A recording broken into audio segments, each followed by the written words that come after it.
अ, कैसे हैं आप लोग? आज का सवाल बेप्सी सिडवा के बारे में है और ये बहुत इम्पोर्टेंट सवाल है कि बेप्सी सिडवा की पहचान, उसकी recognition, identity in literary word, the language she used, the criteria, the work, the standard she measured, ये हम देखेंगे। और दूसरा एक और क्वेश्चन है जो कि नोट्स में मैंने सेपरेट ही किया है लेकिन हम लेक्चर में इकट्ठा देखेंगे, that is about the south Asia. तो साउथ एशिया में उसने बहुत सारी उसकी रिप्रेजेंटेशन है इसके अकॉर्डिंग, इसके इर्द गिर्द इसको पोर्ट्रे करते हुए। तो फिर हम इसको दोनों को इकट्ठा लिखेंगे। सो अगर आप एक ही क्वेश्चन आ जाए तो इस तरह से भी लिख सकते हैं, सेपरेट को भी आप सेपरेटली देख सकते हैं। बेप्सी सिधवा पाकिस्तानी बॉर्न अमेरिकन नॉवेलिस्ट है। उसने पाकिस्तान पे बहुत सारे नॉवेल्स लिखे, स्पेशली द क्रो ईटर्स 1978 में 1978 में लिखा, बहुत मशहूर नॉवल है। द ब्राइड 1981 में। और फिर हमारे सिलेबस में एक और बहुत इंपॉर्टेंट नॉवल शामिल है। अक्सर ये तीन नॉवल तो आते हैं, that is ice candy man. पहले इसका नाम आइस कैंडी मैन था जो 1988 में पब्लिश हुआ था, लेकिन फिर बाद में इसका नाम क्रैकिंग इंडिया 1991 में 3 साल के बाद जाके रख दिया गया। और ये सारे ही पार्टीशन, जितने जियोग्राफिकल प्रॉब्लम्स हैं, सोशल डिविजन्स हैं, जितने सब्सिक्वेंट उसमें डेवलपमेंट्स भी इवन हुई 1947 के बाद और पहले, वो सारा इन नॉवेल्स में शामिल है। तो ये इम्पोर्टेंट नॉवेल्स हैं और पाकिस्तानी लिटरेचर में बेप्सी सिधवा और ये तीन नॉवेल्स बहुत इंपॉर्टेंट और पढ़े जाते हैं, सिलेबस का हिस्सा है। फिर हम बहुत सारे क्रिटिक्स को देखते हैं कि किस तरह से वो क्रिटिक जो है उस उनको डिफरेंट थीम्स पर टारगेट किया जाता है, क्योंकि बेप्सी सिधवा के नॉवेल्स में बहुत सारे थीम्स हैं जिसको कॉम्प्लेक्स थीम्स कहा गया है। कुछ क्रिटिक्स ने कहा है जिसमें ह्यूमन रिलेशनशिप्स को डिस्कस किया गया है, बीट्रेल जो अगर एक रिश्तों में है उसको किया गया है, coming of age, attendance disillusionment को आप कह सकते हैं, इमिग्रेशन उसका हिस्सा है, cultural hybridity, social and political upheaval. और चूंकि पारसी फैमिली से ताल्लुक था बेप्सी सिधवा का, तो कम्युनिटी, सोशल डिफरेंसेस, क्लास के स्ट्रगल्स, वो ये सारी चीजें उसको बहुत बेहतर से बेहतरीन बल्कि उसने पोर्ट्रे किया है।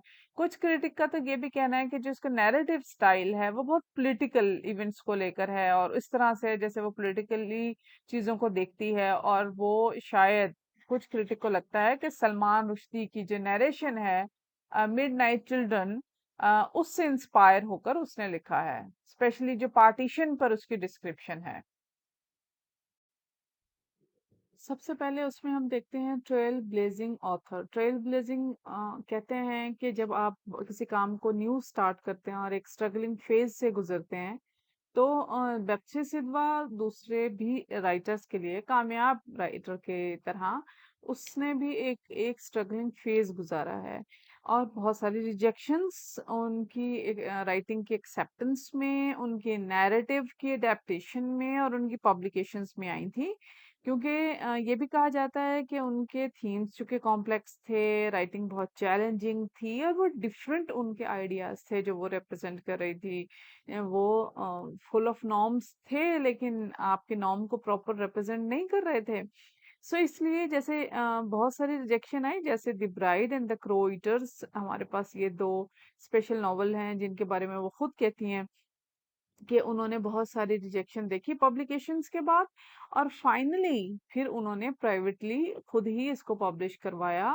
और वो कहती है कि I wouldn't wish on anyone, मतलब वो चूंकि ये कोई फेम के लिए नहीं कर रही थी और ना ही ये स्टार्ट किसी के मकसद था कोई लेने का, शोहरत लेने का। तो इसलिए वो खुद से ही करवा रही थी क्योंकि उनका सिर्फ मकसद उसको पब्लिश करवाना था।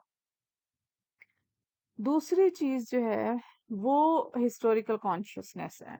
हिस्टोरिकल कॉन्शियसनेस में वो चूंकि 1938 में पैदा हुई थी, और जो पार्टीशन है वो उन्होंने खुद देखा, और उस वक्त तकरीबन कोई 9 साल की वो होंगी, 1947 में। तो वो कहती हैं कि मैं बहुत यंग नहीं थी उस वक्त, मगर मुझे बहुत सी चीजें याद हैं और मैंने देखा है कि किस तरह लोगों ने सफर किया है। सो उनके कॉन्शियसली उन्होंने ये हिस्टोरिकल राइटिंग की है, जो हम उनकी आइस कैंडी मैन में स्पेशली देखते हैं।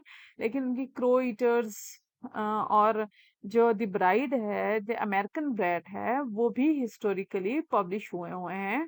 कहीं ना कहीं उनका कोई कॉन्शियसनेस का एलिमेंट है जो उनकी नरेशन में हमें शो होता है।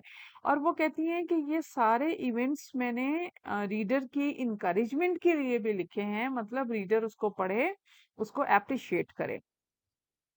एक इंटरव्यू में उन्होंने कहा कि laughter does so many things for us. बेशक हंसी मजाक खुशी हमें बहुत सारी चीजें हमारे लिए रखता है। It has the quality of exposing wrongs and get rids of anger and excitement. लेकिन ये क्वालिटी भी ये अपने अंदर रखता है जो गलतियों को भी बताए, खोल के दूसरे के सामने बयान करे, और बहुत सारी ऐसी एक्साइटमेंट, जो ऐसे जोश, आपको पता है जोश हर दफा पॉजिटिव नहीं होता, और बहुत सा गुस्सा जो है उससे भी जान छुड़ाता है और आपको नॉर्मल और न्यूट्रलाइज करता है।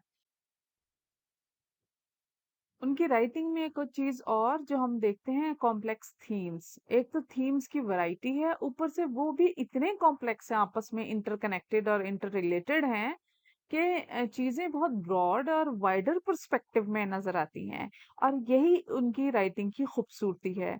हम उसमें कल्चरल आइडेंटिटी भी देखते हैं, सोसाइटल नॉर्म्स भी हैं, क्लास डिफरेंसेस भी हैं, क्लास स्ट्रगल्स भी हैं, जेंडर रोल्स भी हैं, पॉलिटिकल टर्मोइल्स भी हैं। सो बहुत सारी चीजें उनकी लिमिटेड बुक्स में, जो बेशक हम बहुत ज्यादा किताबें नहीं हैं, लेकिन हम उसमें एक वैरायटी देखते हैं नैरेटिव में। एक्सपोजर है चीजों को लेकर, जो कि वो भी कहती हैं कि उनके लाइफ के एक्सपीरियंसेस और ऑब्जर्वेशंस ने उनको बहुत ज्यादा वाइड और एक्सपोज्ड कर दिया है अपनी राइटिंग को लेकर। तो वो एक इंटरव्यू को कहती है कि I was told that Pakistan was too remote in time and place for American and the British to identify with. मतलब वो चूंकि अमेरिका और बरतानिया में की रेजिडेंट रही हैं, और पाकिस्तान से उनका पुराना रिश्ता है क्योंकि वो पाकिस्तानी बॉर्न है, तो वो इन कल्चर से बहुत ज्यादा फेमिलियर हैं। पाकिस्तान को जब वो कंपेयर करती हैं तो कहती हैं कि बहुत दूर है अभी, वो वक्त में भी और जगह भी, ऑब्वियसली। तो वो जब इन सबकी थीम्स को लेकर कुछ एक एक नया आइडिया देती हैं, या एक कंपैरिजन हमें देती हैं, तो हमें वो डिफरेंट भी लगता है, वो कॉम्प्लेक्स भी लगता है। और वो हो जाता है क्योंकि आप जब एडवांस कंट्री और बहुत ही एक थर्ड वर्ल्ड कंट्री को जब आपस में कंपेयर करते हैं, तो चीजें रेलिवेंट नहीं होती, लेकिन जब रेलिवेंसी शो होती है तो चीजें कॉम्प्लेक्सिटी की तरफ जाती हैं। और यही हम उनकी राइटिंग में देखते हैं। पार्टीशन ऑफ इंडिया की बात उन्होंने बहुत डिटेल में किया इस कैंडीमैन में, हमें क्लियर है ये चीज बिल्कुल उसमें। वो कहती हैं कि जब चूंकि वो 1938 में पैदा हुई थी, तो वो कहती हैं कि मैं बहुत यंग तो नहीं थी उस वक्त, जब 1947 में इंडो पाक एक सेपरेट दो कंट्रीज बने। तो उस वक्त लेकिन मैंने बहुत सारी चीजें खुद से देखी हैं, और मैंने बहुत सारी इमेजिनेशन जो है वो मेरे अभी भी जहन में मौजूद हैं। तो इसी को लेकर वो कहती है, my intention was to write about partition because very little had been written about it. हालांकि इस पे हिस्ट्री में बहुत सारी किताबें लिखी गई हैं, मगर वो कहती हैं कि नहीं, जिस तरह से रियलिटी थी, उन्होंने देखी, उस पर बहुत कम किताबें लिखी गई हैं। There are certain images from my past which has always haunted me. बहुत सारी ऐसी चीजें हैं यकीनन मेरे माजी को लेकर, जो मुझे अभी भी डराती हैं, ये जिन्होंने हमेशा उन्हें लाइफ टाइम के लिए परेशान किए रखा। हिस्ट्री की अगर बुक्स को देखें तो उसमें रेलिवेंसी है चीजों को लेकर कि क्या क्या हुआ, कब कब हुआ, लेकिन चूंकि लोगों पर क्या गुजरी, ये कहानी की सूरत में कि बहुत ही खूबसूरती से उन्होंने पोर्ट्रे किया है आइस कैंडी मैन में। कल्चरल आइडेंटिटी है, ट्रेडिशन है, एक्सपीरियंसेस हैं, ऑब्जर्वेशंस हैं, और चूंकि बहुत रियलिस्टिक अप्रोच पर उन्होंने खुद से ये चीजें देखी हैं, तो उनकी नैरेशन में उसी हिसाब से खूबसूरती भी और हकीकत का एक जो बहुत करीबी एक मंजर है वो नजर आता है। पारसी कम्युनिटी, क्योंकि वो पारसी हैं और उनका पारसी कम्युनिटी से ताल्लुक है, तो वो इसको बहुत करीब से अपनी कम्युनिटी को भी रिप्रेजेंट करती हैं। और वो समझती हैं और कहती हैं कि एक इंटरव्यू में उन्होंने कहा, the struggle was between the Hindus and the Muslims, and as a Parsi I felt I could give a dispassionate account of this huge momentous struggle. तो मैं जो कि लड़ाई तो असल में थी हिंदू और मुसलमानों की, मैं तो पारसी थी। सो मैं इतनी पैशनेट नहीं थी, ठीक है। एक जज्बाती डिस्पैशनेट उसका ऑपोजिट हो गया। मैं एक बहुत गैर जज्बाती होकर देख रही थी इस मोमेंटस स्ट्रगल को, क्योंकि बहुत ह्यूज एक बड़े लेवल पर ये एक जिदोजहद हो रही थी। तो ऑब्वियसली जो थर्ड पार्टी होती है वो चूंकि इन्वॉल्व नहीं है, तो उसका इमोशंस, वो जज्बाती एक जज्बात उसके साथ अटैच नहीं होते, तो वो उसका पर्सपेक्टिव डिफरेंट होता है और मोस्ट प्रोबेबली न्यूट्रल भी होता है। सो वो खुद को इस तरह से ही प्रेजेंट करती हैं। ग्लोबल इम्पैक्ट में हम देखते हैं कि उनका एक वाइड रेंज है। इसी क्योंकि हमने अभी देखा कि वो अमेरिका, बरतानिया और पाकिस्तान मींस इंडो पाक की एक रेजिडेंट रही हैं, और वो उनका डिफरेंट कंट्रीज के डिफरेंट कल्चर से एक एक फेमिलियर हैं। तो उनका इम्पैक्ट भी चीज़ों को लेकर उसी तरह से ही है, क्योंकि जियोग्राफिकल एंड कल्चरल बाउंड्रीज देख ली, उनको रिकग्निशन भी इंटरनेशनली मिल गई, और इवन उनकी किताबें बहुत सारी लैंग्वेजेस में पब्लिश या ट्रांसलेट हो चुकी हैं। सो इनको एक वर्ल्ड वाइड जो रिकग्निशन मिली है उसने उनको मजीद ब्रॉड कर दिया है, उनके पर्सपेक्टिव को ब्रॉड कर दिया है। और वो एक इंटरव्यू में खुद कहती हैं कि whenever there was a bridge game I would sneak off and write. जब भी कोई ब्रिज गेम होती थी मैं तो लेकर बैठ जाती थी और काम कर लिखती थी। But now that I have been published, और जबकि अब मेरा काम पब्लिश हो चुका है, a whole world has open up to me. अब दुनिया मुझ पे ज्यादा खुलकर वाजे हो रही है। फेमिनिज्म का पर्सपेक्टिव स्पेशली द ब्राइड और क्रो ईटर्स में हमने बहुत क्लियरली देखा है। हम देखते हैं कि वो किस तरह से औरतों को रिप्रेजेंट कर रही हैं, औरतों के मसाइल को रिप्रेजेंट कर रही हैं। वो उनके मैरिजेस को लेके, उनके जेंडर रोल को लेके, उनकी जेंसीज को लेकर उन्होंने फेमिनिज्म को एलैबोरेट किया, पोर्ट्रे किया, रिप्रेजेंट किया, और बहुत खूबसूरती से, जिस तरह से वो कहती है मैं third party being third party, वो बाहर बैठ कर, जब ग्राउंड के बाहर बैठ के चीजों को देख रही हैं, तो उनका पर्सपेक्टिव भी डिफरेंट है। तो लेकिन वो कहती हैं कि victory is celebrated on a women's body. जो फतह है वो तो औरतों के जिस्मों पर मनाई गई। Vengeance is taken on a women's body, बदले भी औरतों के जिस्मों से ही लिए गए। अच्छा, अब ये वाली स्टेटमेंट जो है ये आइस कैंडी मैन से भी रिलेट की जा सकती है, क्योंकि उसमें भी बहुत ज्यादा जो जुल्म और सितम दिखाया गया, और औरतों के बहुत ज्यादा उनकी उनके मर्डर्स हुए। इवन उनके जिस्म के पार्ट्स जगह जगह मिले, मुख्तलिफ जगहों पर लोगों ने रखे। तो ये एक जो टेंशन्स हैं, जिसे हिस्टोरिकल पर्सपेक्टिव में भी कहा गया था, ये सारी उन्होंने एक्सप्लेन की है। बहुत ही खूबसूरती से स्टोरी और प्लॉट में फैब्रिकेट करके। फिर आगे कहती हैं कि that's very much the way things are. इसी तरह से ही बहुत सी चीजें हुई, particularly in my part of the world, खास तौर पे दुनिया के मेरे हिस्से में। अब जो उनका हिस्सा है वो वही है जिसको वो माइनॉरिटी कह रही हैं, जिसको वो कम्युनिटी कह रही हैं, जिसको वो दूसरों से डिस्पैशनेट कह रही हैं। फिर हमारे पास फिल्म अडेप्टेशंस, अगर हम इनकी देखें कि इनके, क्योंकि हम बात कर रहे हैं उनके वर्ड लिटरेरी वर्ड की, तो उनकी एक फिल्म जो कि आइस कैंडी मैन पर बनी। ये दो फिल्में हैं, एक 1998 में बनी, 1947 में भी के पॉइंट ऑफ व्यू से भी तब बनी थी। अर्थ उसका नाम था, जो कि उनके आइस कैंडी मैन नॉवल पर पब्लिश हुई है। और वो कहती हैं कि एज अ पार्ट से I can see things objectively. I see all the common people suffering while the politicians on other side have the fun. तो मैं बहुत सारी चीजों को लेकर अपने पॉइंट ऑफ व्यू से देखती हूँ, और मैं कॉमन लोगों को देखती हूँ किस तरह वो सफर करते हैं, और जो पॉलिटिशियंस हैं, जो सियासतदान हैं, वो तो आराम से चिल कर रहे हैं एक तरफ बैठ के, तो उनको तो कोई परवाह नहीं है। ये फिल्म अर्थ दीपा मेहता ने डायरेक्ट की थी और ये उनके आइस कैंडीमैन से इंस्पायर थी, जो कि वो कहती हैं कि बहुत ही ऑब्जेक्टिवली और बहुत ही ऑथेंटिकली चीजों को ऑब्जर्व करने के बाद लिखी और बनाई गई है। अवार्ड्स एंड ऑनर्स बात करें तो उसकी तो पूरी लिस्ट है, क्योंकि उनके काम ही इतने रिकग्नाइज्ड और इतने ऑथेंटिक हैं और इतने डिफरेंट हैं। बेशक स्टार्ट में बहुत प्रॉब्लम्स आई, लेकिन फिर भी उन्होंने एक अचीवमेंट्स, एक उनके स्ट्रगलिंग फेज की एक अचीवमेंट है। Bunting fellowship at Radcliffe Harvard में उन्होंने लिया था, ये अवार्ड है 1986 में।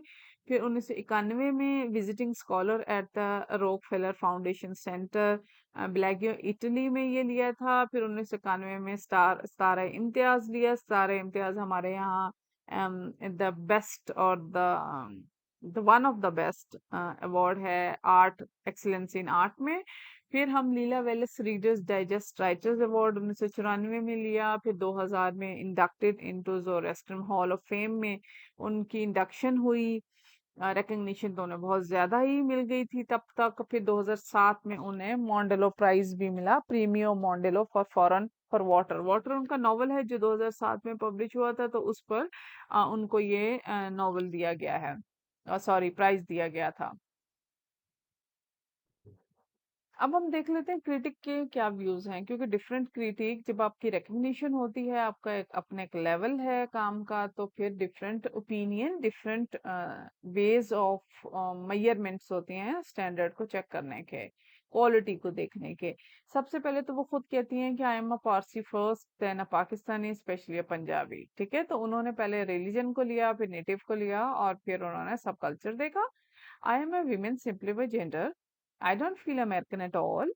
My consolidated 3P identity has enriched my writing. जो मेरे 3P हैं, 3P में पहले उन्होंने पारसी कहा, फिर पाकिस्तानी कहा, फिर पंजाबी कहा। यही चीजें मेरी राइटिंग को एनरिच बनाती हैं। जब आप अपने कल्चर से अटैच हो और आपके पास नॉलेज है और फिर आपके पास एक तरीका है काम का, एक स्टाइल है राइटिंग का, तो फिर आपकी आइडेंटिटी तो पक्की। ठीक है, और यही उनके साथ हुआ। लेकिन बहुत से राइटर इससे इत्तेफाक करते हैं और बहुत से नहीं करते। जैसे Tariq Rahman ice candy man के बारे में कहते हैं, क्योंकि तारिक रहमान ने जब ये बुक पढ़ी थी, वो एक क्रिटिक हैं, और उन्होंने देखा कि जो महात्मा गांधी के बारे में रेफरेंस के तौर पर आइस कैंडी मैन में जिस कैरेक्टर को पोर्ट्रे किया गया है, वो उस तरह से रिप्रेजेंटेबल नहीं है जिस तरह से रियलिटी में था। तो वो कहते हैं कि shows the human personality under stress. As a result of that cataclysmic event and depicts a society responding to it in the way societies do react. Through sheer indifferences, gossip, trivial and malicious activities, making love and also killing, raping and going insane. ये जो सारे event जो उन्होंने एक personality, एक human personality को show करते हुए सारे जो एक कैटाक्लिस्मिक, बड़े डिजास्टर्स से इवेंट्स रिजल्ट के तौर पे बताए हैं, जो एक सोसाइटी में होते हैं और सोसाइटी इस पर रिएक्ट भी करती है। तो आप बहुत सारे आपके इंडिफरेंसेस भी हो सकते हैं, बहुत सारे गॉसिप, छोटे बड़े बहुत सारी एक्टिविटीज हो सकती हैं आपके, प्यार मोहब्बत, रेप, किलिंग, इनसेन मतलब बेवकूफियां, पागलपन, सब हो सकता है। लेकिन ये किसी हद तक आउट ऑफ द वे जाके ओवर रिएक्शन था। फिर कामला एडवर्ड्स कहती हैं कि Sidhwa is a feminist and realist. ठीक है, वैसे तो ये जुमला बात पूरी कर रहा है, लेकिन आगे वो कहती हैं one sees in her women character the strength of passion, the tenderness of love, the courage of one's conviction. They struggle to overcome the hurts of time and escape the grip of a fate in which the hands they are often mere puppets. लेकिन उनके जो passion का strength है उनके औरतों के किरदारों में, जो प्यार के एक टेंडरनेस, एक नजाकत, एक खूबसूरती है, जो एक करेज है उनकी, वो वक्त के साथ साथ बेशक चेंज भी हो रहा है, लेकिन हमें कैरेक्टर के अंदर इतना इन्वॉल्व कर देता है कि वो फिर ऐसे लगता है जैसे उनके हाथ में एक पपिट के तौर पे हैं, जैसे वो चाह रही हैं उसको शेप दे रही हैं और वैसे वो आगे कैरेक्टर को लेके चल रही हैं। So different opinions about different novels, different characters. उम्मीद है कॉन्सेप्ट्स तो कुछ क्लियर हुए होंगे। अगर आप डिटेल देखना पढ़ना चाह रहे हैं तो फिर आप डिस्क्रिप्शन बॉक्स में इसके डॉक्यूमेंट फॉर्म में नोट्स मौजूद हैं, काइंडली वो देख लीजिए, आपको मजीद चीजें क्लियर हो जाएंगी।